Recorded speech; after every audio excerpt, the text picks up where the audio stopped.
Lewis Hamilton and George Russell both complained of back pains following the Azerbaijan Grand Prix, as Mercedes' bouncing issues worsened. Mercedes, according to McLaren driver Lando Norris, could easily solve their bouncing issues with a simple fix. The youngster claims the team could stiffen the floor of Hamilton and Russell's cars and raise the ride height. However, Norris emphasized that the team clearly does not want to lose performance by making the changes, after a series of calls for rule changes. The Briton even suggested that teams look into fixing the problems themselves. In an interview with F1 TV's post-race show, he stated, "It's what you've got to deal with. It's the trade of trying to gain performance. We can quite easily go lower, gain performance, but have more porpoising. But we just think where we are at is the correct amount. I'm sure the Mercedes can have a much stiffer floor and raise the rise height, and it would be much nicer for them, but they obviously just don't want to lose performance. I don't think it's anything to complain about. It's just people need to find a way of fixing it themselves." Mercedes has struggled with bouncing the last two races, with Hamilton visibly upset after the Azerbaijan Grand Prix.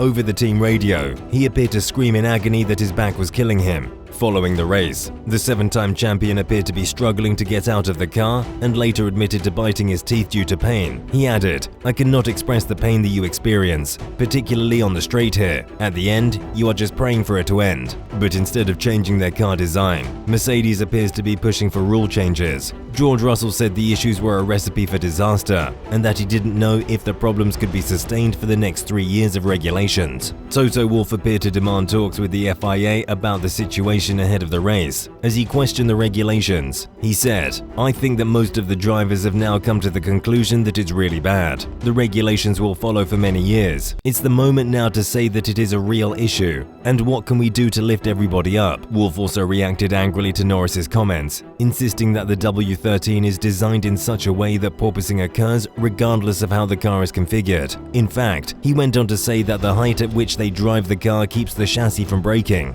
"We would do it, but it doesn't work. At high speeds, the tires are the best dampers. They're bump stoppers for us. They are used to prevent the chassis from breaking through." Lewis Hamilton has since stated that he is feeling better and will race in Canada, despite fears that he will be unable to compete due to the injuries sustained in Baku. He said on Instagram, "Congrats to George on another great drive and an overall positive result for the team. I'm seeing online that a lot of people are concerned about me with how awful it looked out there. It means so much that so many of you are sending love. I'll be honest, it looks terrible and feels 100 times worse. There's definitely some recovery and hard work with the team to do before Montreal to overcome this hurdle. I'm feeling better already though, and has motivated me to keep pushing." Hamilton also stated on his Instagram page in a subsequent update, "Yesterday was tough, and I've had some trouble sleeping, but I've woke up feeling positive. My back is a little sore and bruised, but nothing serious thankfully. I've had acupuncture and physio with Angela, and I am on the way to my team to work with them on improving. We have to keep fighting. There's no time like the present to pull together, and we will. I'll be there this weekend. I wouldn't miss it for the world." AlphaTauri's Pierre Gasly was another vocal driver of the potential safety risks posed by the bouncing. Gasly finished 5th for AlphaTauri in Baku, his best result of the season so far, but admitted he had never experienced a race so brutal in his F1 career. "It's not healthy, that's for sure. I've had a physio session before and after every session, just because my spinal discs are suffering from it. You have literally no suspension. It just hits going through your spine. The team is asking me, okay, we can compromise the setup, and I'm compromising my health for the performance, and I'll always do it because I'm a driver, and I always go for the fastest car I can. But I don't think the FIA should put us in a corner where you've got to deal between health and performance. That's the tricky part of it, and clearly not sustainable. So that's what we discussed at the drivers' briefing and kind of alerted them on this problem, and tried to ask them to find solutions to save us from ending up with a cane at 30 years old. After the race in Baku, Hamilton stated that the porpoising was so bad that he feared he would lose control of his car due to the bouncing, while teammate George Russell stated that he struggled at times to hit braking points. Gasly meanwhile noted that he could see the impact of porpoising on the car because the mirrors were shaking, resulting in poor visibility. Also, sometimes the car is moving on its own,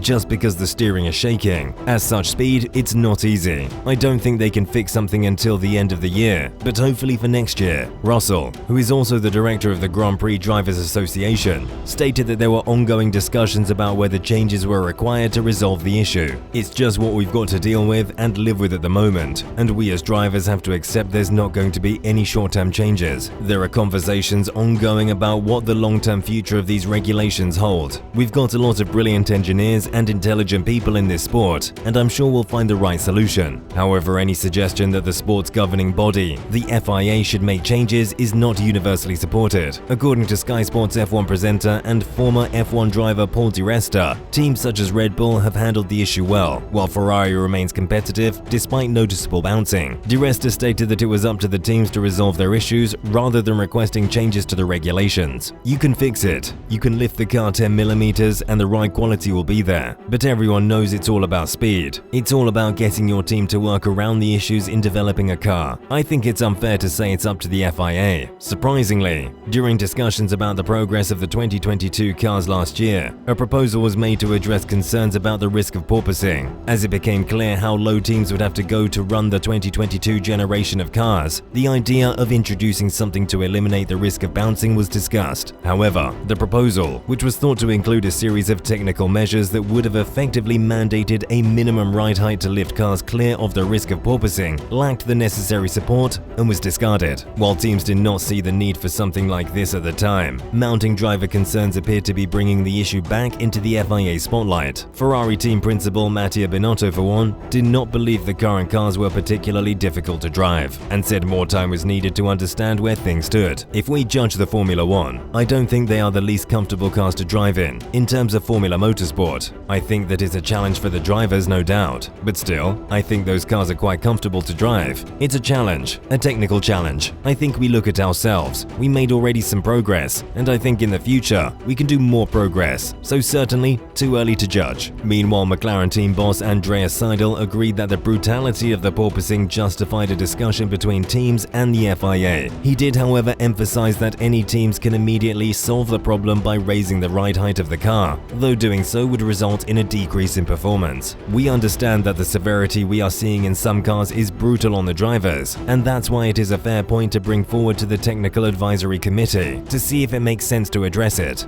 But at the same time right now, a team knows how to stop it immediately. What are your thoughts on Mercedes and Lewis Hamilton complaining about the porpoising issue? Should the FIA address it, or should the teams decide how to set up their car? What do you think about Lando Norris's statements? Do you agree with him? We'd love to hear from you in the comment section below. Thank you for watching. If you like the video, please consider liking and subscribing to the channel. And don't forget to click the bell button to be notified of future videos.